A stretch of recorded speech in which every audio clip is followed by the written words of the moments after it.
Hi there, I'm Josh, founder of Evil Media. I've spent the last 20 years helping people to look good on camera, and I'm here today to do the same for you.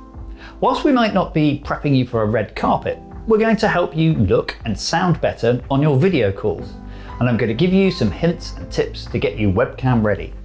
So whether you're talking to your colleagues or the media, you'll be looking at your best. In this video, I am going to show you how to set up for a call, how to improve your lighting, how to improve your sound, some final checks you should do before you start your call, and how to use a virtual background. So first things first, you need to find a suitable room to make your call from. Ideally, this will be a room where you have complete control of the environment. You need somewhere quiet, away from other noise in the building, whether this is server racks whirring, children shouting, or dogs barking. And we'll show you later on what it means to control the lighting. Most importantly, don't forget to switch off your phone and any notifications you might have on your computer. So, let's look at the camera and your posture. So I can already see lots of things I don't like with this shot. I don't like this picture frame, I don't like all these things up here on the ceiling, and most of all, it's a very unflattering shot. I don't like how I look. So how do I make myself look better? The easiest way is to lift the computer up so that I'm at eye level with the camera. You could buy yourself a nice stand to put your laptop on, or you could do what I'm going to do, which is just to put it on some books, which are over here.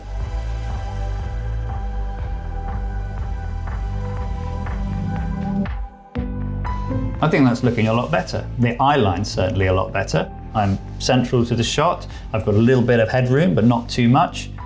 But there are a couple of things I don't like. I don't like this picture right behind my head because it looks like it's coming out of my head. And I also don't like my jacket, which I've left in shot. So I'm going to move them. That's a much better frame. It's really important on video calls to make sure you're talking to your audience, which means you need to make sure you're addressing the lens at all times. So in this example here, I'm talking to just one caller. So it's more important than ever to maintain my eye contact with them so that they feel like they have my full attention.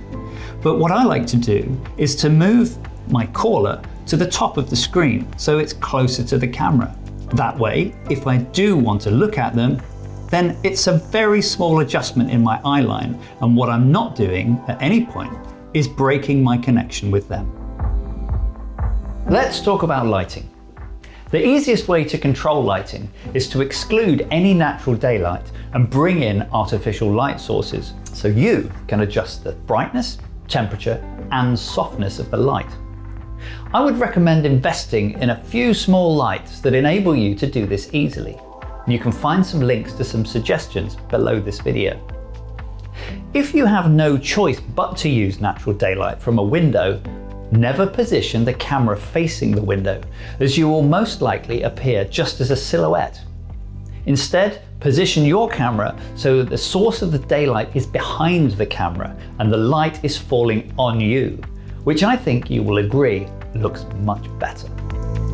If you have bought some lights, as we've recommended, you're going to need to know how to set them up. So let's have a look at one now.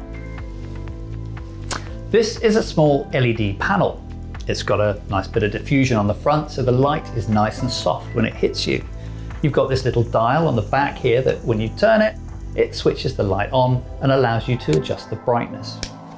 On the back here is a battery. Now this is really useful in some applications, but for what we need it for, which is being on perhaps quite a long meeting, we'd recommend you use the mains adapter because, like all batteries, you never know when this one's going to run out. To support your light, we'd recommend these little desktop stands. They've got a little screw fitting on the top, and that simply screws into the bottom of your light. And then you can take your light, place it on the desk next to your computer, one on each side. And that will give you a lovely, soft, even light. So now we've got the lights in place. It's simply a question of turning them on and bringing them up evenly. Now, actually what I'm going to do is just take them to their highest level. So now you can see my face is looking overlit. It's too much light. So I'm going to bring them down a little, and you have to leave it a little bit of time for the automatic exposure to adjust. But if I leave it there, I think that looks just about right. My face is nicely and evenly lit. Let's talk about sound. Many people make the mistake of thinking that sound is secondary to visuals, but it is of the utmost importance. As we all know from the countless video calls we've been on where we're struggling to hear what the person on the other end is saying. Before we jump in further, I'm just going to reiterate our earlier point that it's really important to ensure there's no other sound going on nearby, as not only is it distracting, it can distort or at worst cancel out what you're saying. So if you can hear people talking loudly, kitchen noises, or high-heeled shoes on a hard wooden floor near you, you need to move. Given the importance of sound, we highly recommend you invest in a USB microphone. These are simple to use and a huge improvement on the mic that's built into your computer. They come with a desk stand and so will sit happily in front of you during a call, and they can be positioned just out of shot. Connecting the USB microphone to your computer couldn't be more straightforward. Once you've connected the USB cable, then simply go to the Preferences in Zoom or WebEx. Come down here to Audio, then across to Microphone. And make sure the microphone you've just plugged in, which in this case is a blue snowball, is selected. You can then run a test to make sure your microphone is working properly. If I click Test Mic, I can record my voice and the computer will play it back. Just make sure that your speaker is set to the speaker on your computer so you can hear it properly. So here we go. 1, 2, 1, 2. 1, 2, 1, 2. And there we go. It's all working correctly. And talking of hearing things, it's a really good idea to use headphones when you're on a conference call. Simply plug them into your computer and go up to Speaker, connect to external headphones, and then like you've done with the microphone, you can run a test to make sure they're working okay. I can now hear that in my headphones, so I know everything's working fine. A couple of quick notes to bear in mind when using headphones. If you put headphones in both ears, you might find yourself shouting, and this can be very off-putting for the person you're talking to. Also, try to use cabled headphones as much as possible. Anything that's powered by a battery has the potential to run out during your call. And now a couple of final preparations, which are more important if this is to be a media appearance. Take a look at your skin. How does it look? If it looks very shiny, I'd recommend you apply a bit of translucent powder to dull the shine down. It's a tip I've learned from the many makeup artists I've worked with over the years. And after seeing the difference a bit of powder makes, I always carry some in my camera bag. The other tip is another one I learned from my colleagues in hair and makeup, which is to always carry a lint brush. If you're wearing a suit jacket or top that is a dark single colour, it's important to give the shoulders and the front of your outfit a quick brush. I'd always recommend one final check. Using your video software as a mirror, check your hair, your clothes, and if you had spinach for lunch, your teeth.